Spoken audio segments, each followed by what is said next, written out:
Après cela, le lieutenant du Damel, Demba War, confisqua un chameau appartenant à Seydina Limamou, l'arrachant des mains d'un de ses disciples. Comme le Damel préparait une bataille contre le roi du Jolof Albouri Diaye, Seydina Limamou déclara « Celui qui va en guerre, emportant avec lui dans son armée, mon chameau ne sera pas content de l'issue de cette bataille. » L'armée du Damel se rendit dans le Jolof, avec la conviction de remporter une victoire facile. Mais cette armée, qui avait avec elle le chameau de Seydina Limamou, ne passa pas la nuit sur le sol du Jolof. Arrivée dans ce pays vers midi, elle fut mise en déroute vers le milieu de l'après-midi.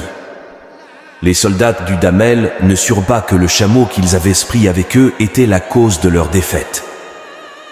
Cette bataille eut lieu le 6 juin 1883, selon Duguay et Clédor, qui en donne un récit détaillé dans la bataille de Guillet.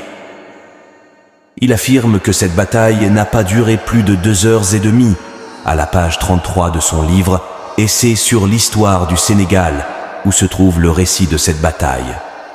Dès que le Damel rentra chez lui, il fut tué par les Français. C'est cette mort que représentait la 3e outre de sang, sur laquelle Seydina Limamou n'avait rien dit au Damel.